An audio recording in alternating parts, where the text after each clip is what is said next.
Quick little video, I just had to share this cool leveling trick that will help you a lot in getting started on your leveling journey, especially on a fresh character with no high level ult or especially on hardcore. Seriously, the boost this trick can give you can be insane in some situations.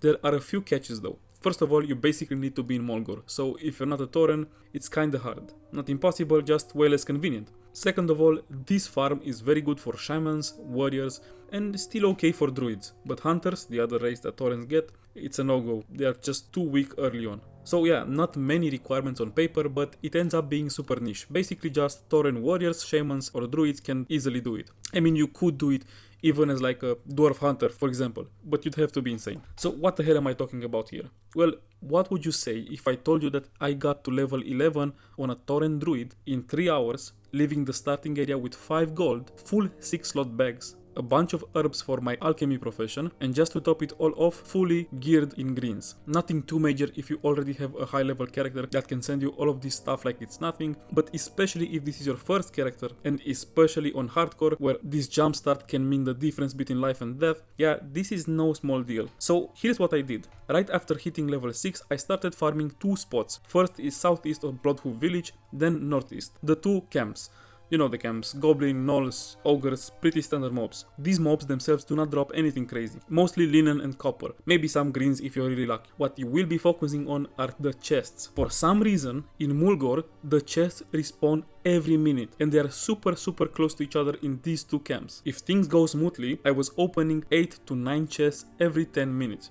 They drop potions, herbs, ore, linen, 6 slot bags, the occasional green, but most important thing they can drop in this situation are silver bars. Sometimes they could theoretically drop silver ore too, but I have farmed this 3 times already and haven't seen one. I don't know. Online it says that silver bars and silver ore both share the same drop rate of 8%.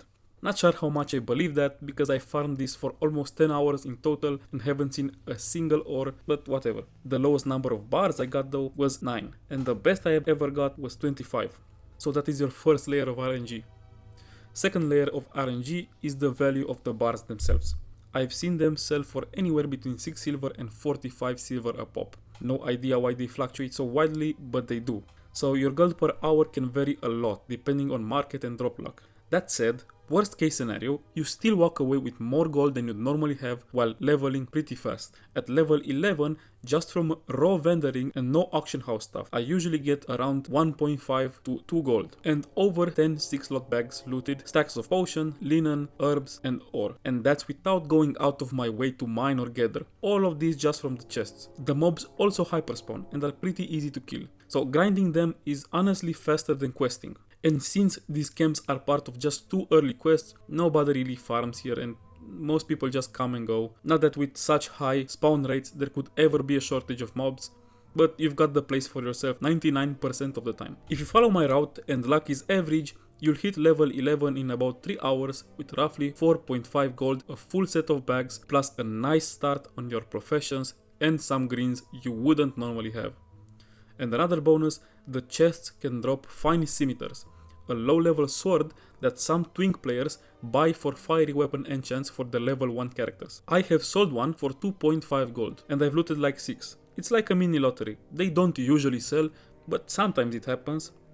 Honestly, I don't see any reason not to do this, unless you just really like questing more, or already sent yourself 50 gold from your main, making any kind of leveling super fast and any money you get at this level meaningless. But if you're playing hardcore like I am, and you actually enjoy the grind and earning your own stuff, this farm is huge. Extra gold means better gear, more potions, faster professional leveling, all while barely breaking a sweat. And I like that it's also super chill.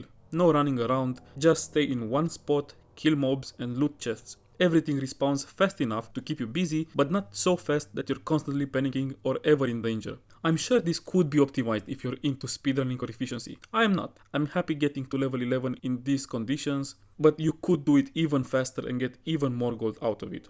No idea why people aren't doing this, probably because no one's thinking about economy strats at level 6. But this little route gives you a strong early game push, and especially if you're playing hardcore, that can really make a difference. Anyway, if you like this, throw a like and subscribe. I normally make long form World of Warcraft and MMO in general videos, but I'll definitely post more bite-sized guides like this whenever I find something fun or underrated. Till next time, peace.